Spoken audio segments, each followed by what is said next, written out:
Hello everyone, this is Shivam here and आज के इस वीडियो के अंदर हम बात करने वाले हैं हमारी वन क्वेश्चन सीरीज के अंदर एक नए क्वेश्चन को लेकर, राइट। तो ये क्वेश्चन जो है वो पीरियोडिक प्रॉपर्टी से उठाया हुआ है एंड ये जो क्वेश्चन है वो बेसिकली फोकस है आयनाइजेशन एनर्जी के ऊपर, राइट। तो हमारे पास इस क्वेश्चन के अंदर मैंने पूरा का पूरा जो सेकंड पीरियड हमारे पास है उसको कंप्लीटली उठा लिया है एंड हमें डिस्कस करनी है कि इस सेकंड पीरियड के एलिमेंट्स के अंदर अगर मुझे फर्स्ट आयनाइजेशन एनर्जी का ऑर्डर देखना पड़ जाए तो वो ऑर्डर हमें क्या देखने को मिलेगा, किसकी आयनाइजेशन एनर्जी ज्यादा होगी, किसकी आयनाइजेशन एनर्जी कम होगी और कहां पर हमें एक जो ट्रेंड रेगुलर ट्रेंड फॉलो देखना चाहिए था वो फॉलो होते हुए देखने को नहीं मिल रहा है, राइट। तो हम बात करते हैं सबसे पहले कंसेप्ट को लेके कि आयनाइजेशन एनर्जी होती क्या है एंड किन किन फैक्टर्स के ऊपर डिपेंड करती है। तो देखिए अगर मैं बात करता हूं यहां पर हमारे पास आयनाइजेशन एनर्जी को लेके, तो आयनाइजेशन एनर्जी का मतलब होता है कि हमें जो आउटरमोस्ट शेल के अंदर इलेक्ट्रॉन प्रेजेंट है उस इलेक्ट्रॉन को निकालने के लिए कितनी एनर्जी की रिक्वायरमेंट है। फॉर एग्जांपल मान लीजिए मैंने एक एग्जांपल ले लिया यहां पर सोडियम का, ठीक है।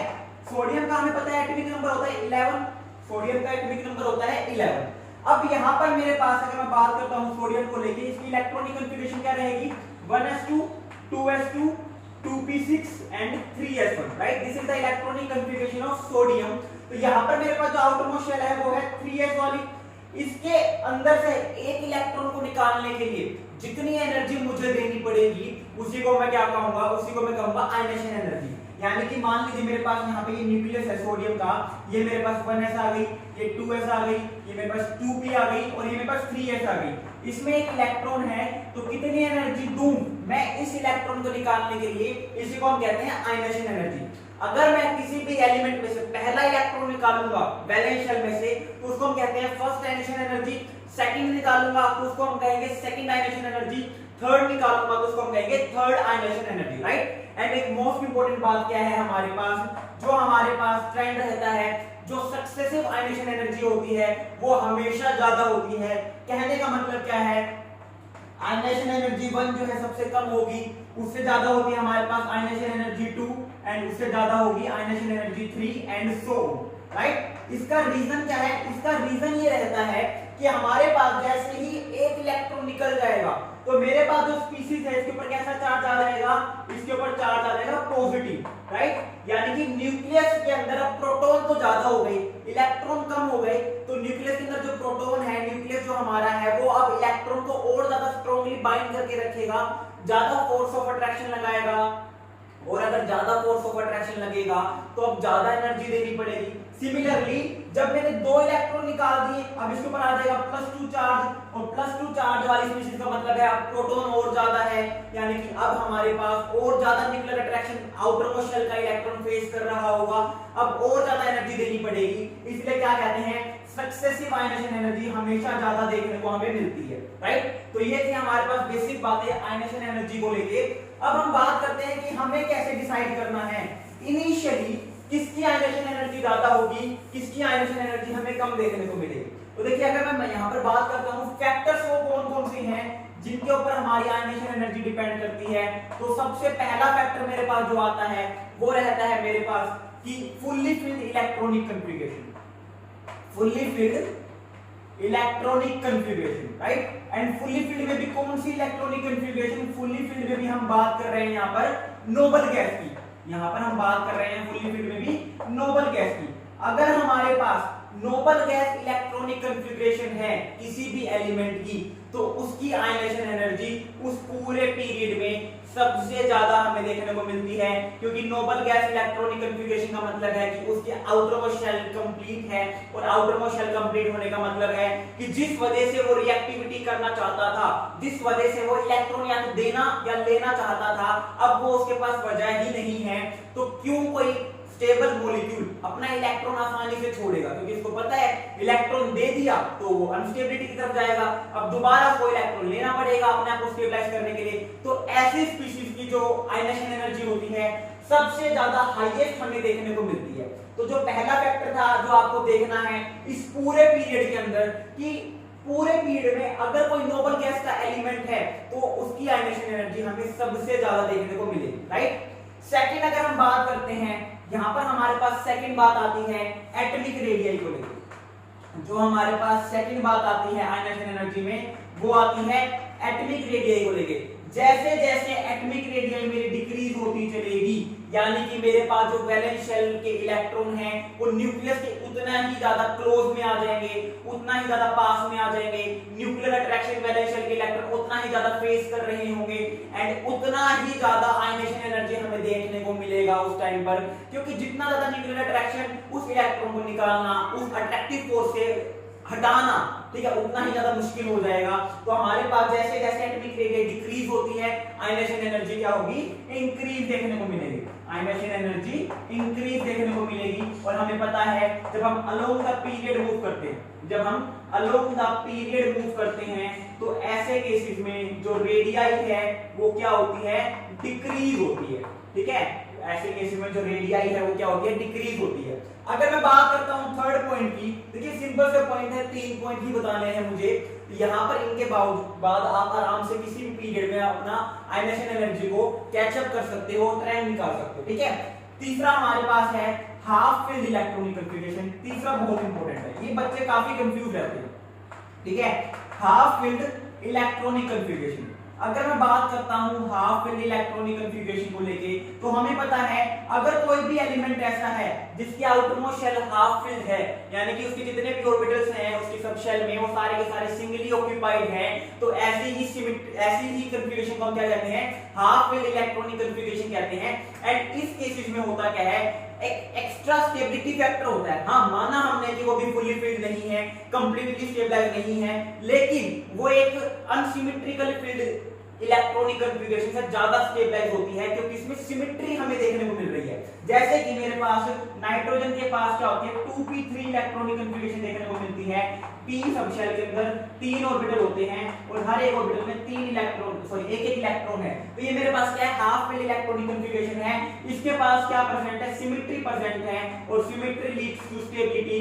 तो ऐसे मेरे पास एलिमेंट जो कि सिंगली ऑक्यूपाइड ऑर्बिटल रखते हैं अपनी वैलेंस शेल के, उनमें क्या होगा, उनमें एक्स्ट्रा स्टेबिलिटी होती है और इनकी जो आयनेशन एनर्जी है वो ज्यादा होती है। किससे ज्यादा होती है, अपने अगल बगल से। यानी कि मेरे पास जो नाइट्रोजन है इसके पास हाफ फील्ड इलेक्ट्रॉनिक कन्फिगरेशन है, ज्यादा स्टेबल है, लेकिन कितनों से ज्यादा स्टेबल है, क्या ये फ्लोरीन से ज्यादा स्टेबलाइज हो जाएगी, नहीं। इसमें स्टेबिलिटी तो है, इसमें एक्स्ट्रा स्टेबिलिटी के कारण आयनेशन एनर्जी नॉर्मल से ज्यादा इंक्रीज तो होगी, लेकिन अपने अगल बगल से कार्बन और ऑक्सीजन के कंपेयर में इसकी आयनेशन एनर्जी ज्यादा हो जाएगी, अपने अगल बगल से इसकी ज्यादा होगी, इससे ज्यादा नहीं हो सकती, राइट। तो ये इंपॉर्टेंट बात है, जब भी किसी की हाफ फील्ड इलेक्ट्रॉनिक कन्फिगरेशन आएगी तो उसकी आयनेशन एनर्जी ज्यादा हो जाती है अपने आसपास के, लेफ्ट में जो एलिमेंट है और जो राइट में एलिमेंट है उसके कंपेयर में ज्यादा हो जाती है। सिमिलरली ये मेरे पास इसमें पहला पॉइंट था। दूसरा पॉइंट क्या था मेरे पास, फुल्ली फील्ड इलेक्ट्रॉनिक कन्फिगरेशन हो, अगर मेरे पास फुल्ली फील्ड इलेक्ट्रॉनिक कन्फिगरेशन हो। आप कहोगे सर फुल्ली फील्ड का तो हो चुका ना बच्चों, फुल्ली फील्ड में कौन सा था, नोबल गैस का था। अगर मेरे पास फुल्ली फील्ड इलेक्ट्रॉनिक कन्फिगरेशन है but noble gas electronic configuration नहीं है, but not noble gas electronic configuration, तो ऐसे केसेस में भी होगा क्या, सेम यही काम देखने को मिलेगा। उसकी आयनेशन एनर्जी इंक्रीज तो हो जाएगी क्योंकि इलेक्ट्रॉनिक कन्फिगरेशन फुलफिल्ड है उसकी, लेकिन नोबल गैस जैसी नहीं है, नोबल गैस वाली नहीं है। तो ऐसे केसेस में भी उसकी आयनेशन एनर्जी अपने अगल बगल से, यानी कि जो लेफ्ट और राइट में एलिमेंट प्रेजेंट है उससे ज्यादा देखने को मिलेगी। एग्जांपल के तौर पर हमारे पास जो बरेलियम है, ठीक है, फुल्ली फील्ड इलेक्ट्रॉनिक कन्फिगरेशन होगी इसकी, राइट। तो इसमें हमारे पास होगा क्या, नोबल गैस टाइप में ना होने के कारण इसकी आयनेशन एनर्जी जो है बोरॉन से ज्यादा देखने को मिल जाएगी, कार्बन से ज्यादा नहीं हो सकती, राइट। तो ये हमारे पास कुछ एक फैक्टर्स थे। अब एक इंपॉर्टेंट बात को, ये मेरे पास वो सारी हैं जो न्यूट्रल स्पीशीज थी, हमने कोई चार्ज स्पीशीज नहीं ली है, हमने कोई चार्ज स्पीशीज नहीं ली है। एक फोर्थ फैक्टर और बता देता हूं जो कि मोस्ट इंपोर्टेंट है। अगर मैं चाहूं एक ऐसी स्पीशीज जो कि इससे भी ज्यादा आयनेशन एनर्जी रखे, नोबल गैस इससे भी ज्यादा, तो वो कौन सी होगी, जिसके पास पॉजिटिव चार्ज है, जिसके पास पॉजिटिव चार्ज है, प्लस में जिसके पास नोबल गैस इलेक्ट्रॉनिक कन्फिगरेशन है, ठीक है। Positive charge plus noble gas electronic configuration वाली अगर कोई स्पीशीज है तो उसकी आयनाइजेशन एनर्जी फिर सबसे ज्यादा देखने को मिलेगी। एक तो पॉजिटिव चार्ज हो गया, तो पॉजिटिव चार्ज की वजह से मैंने क्या कहा था, आयनाइजेशन एनर्जी हमेशा इंक्रीज होती है। और दूसरा क्या हो गया यहाँ पर, नोबल गैस इलेक्ट्रॉनिक कॉन्फ़िगरेशन आ गई, यानी कि वही वाली बात है, एक तो पहले ही अच्छा खासा कोई अमीर बंदा था, अब उसको वहां के एमएलए एमपी का सपोर्ट और मिल गया, राइट। तो जैसे ही मान लो कोई एक ऐसी स्पीशीज है जिसने इलेक्ट्रॉन लूज करे, इलेक्ट्रॉन लूज करने के बाद उसके ऊपर पॉजिटिव चार्ज आएगा और इलेक्ट्रॉन लूज करते ही उसकी जो कॉन्फ़िगरेशन है वो नोबल गैस के साथ मैच होने लग गई। तो अगर मेरे पास कोई ऐसा एलिमेंट होगा, ऐसी कोई चार्ज स्पीशीज होगी, तो उसकी इलेक्ट्रॉनिक कॉन्फ़िगरेशन उसकी आयनाइजेशन एनर्जी फिर सबसे ज्यादा हमें देखने को मिलती है, राइट। तो ये 4 पॉइंट थे, इनको चाहे तो नोट डाउन कर सकते हो आप, बहुत इंपॉर्टेंट पॉइंट है। और इन्हीं के बेसिस के ऊपर अब हम क्या करने वाले हैं, हमारी इन एलिमेंट्स के जो मैंने आपको दिखा रखी है, इनकी हमें फाइंड आउट करनी है आयनाइजेशन एनर्जी, राइट। तो देखो अब हम क्या करते हैं, जो भी एलिमेंट्स हैं इनको इन 4 पॉइंट्स के बेस के ऊपर अलग अलग क्लासिफाई कर लेते हैं, ठीक है। तो हमने क्या कहा था, सबसे ज्यादा इलेक्ट्रॉनिक कॉन्फ़िगरेशन होती है नोबल गैस, तो ये मेरे पास है कि नोबल गैस। सेकंड मैंने क्या कहा था, अगर कोई मेरे पास हाफ फिल्ड इलेक्ट्रॉनिक कॉन्फ़िगरेशन है तो उसके अगल बगल से उसकी जो आयनाइजेशन एनर्जी है वो ज्यादा देखने को मिलेगी। थर्ड मैंने क्या कहा था कि अगर मेरे पास कोई ऐसी इलेक्ट्रॉनिक कॉन्फ़िगरेशन है जो फुल्ली फिल्ड है लेकिन नोबल गैस वाली नहीं है, तो उसकी भी क्या होगी, उसके अगल बगल वालों से ज्यादा देखने को मिलेगी। तो ये मेरे पास क्या है, फुल्ली फिल्ड में काउंट हो जाएगी, तो इसकी भी अगल बगल में आ जाएगी मेरे पास।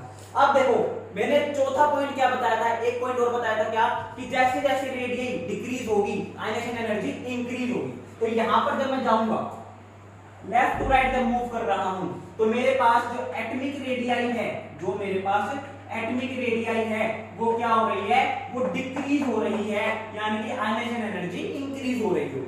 ये बात आपको पता होनी चाहिए, एटॉमिक रेडियस डिक्रीज क्यों होती है, क्योंकि जब हम अलोंग द पीरियड मूव करते हैं तो कोई नई सबशेल ऐड नहीं होती, एक ही सबशेल के अंदर इलेक्ट्रॉन ऐड होते जा रहे हैं, साथ के साथ प्रोटॉन भी बढ़ते जा रहे हैं, एंड ओवरऑल न्यूक्लियर अट्रैक्शन जो है वो डोमिनेट कर जाता है रिपल्शन को, इस वजह से जो एटॉमिक रेडियस है वो डिक्रीज हो जाती है, राइट। तो अब हमें क्या करना है, आयनाइजेशन एनर्जी का ऑर्डर बताना है। फर्स्ट आयनाइजेशन एनर्जी तो सबसे ज्यादा किसकी हो जाएगी, नियोन की हो जाएगी, क्योंकि यहाँ पर हमारे पास क्या है, यहाँ पर हमारे पास जो है नोबल गैस इलेक्ट्रॉनिक कॉन्फ़िगरेशन है। उसके बाद हमारे पास आएगी फ्लोरीन की, क्योंकि इसका साइज सबसे छोटा है। उसके बाद आनी तो चाहिए ऑक्सीजन की, क्योंकि ऑक्सीजन का साइज छोटा होता है नाइट्रोजन के कंपेयर में, लेकिन क्योंकि नाइट्रोजन की हाफ इन इलेक्ट्रॉनिक कॉन्फ़िगरेशन है तो ये अपने आसपास वाले एलिमेंट से ज्यादा आयनाइजेशन एनर्जी रखेगा। तो यहाँ पर आ जाएगा नाइट्रोजन, उसके बाद आएगा ऑक्सीजन, देन आ जाएगा हमारे पास कार्बन। अब कौन आना चाहिए, बोरोन, बट यहाँ पर बेरिलियम में क्या कहा, ना ना ना ना ना, मेरे पास फुल्ली फिल्ड इलेक्ट्रॉनिक कॉन्फ़िगरेशन है, मैं फायदा तो उठाऊंगा, पूरा नहीं उठा सकता, थोड़ा तो उठाऊंगा।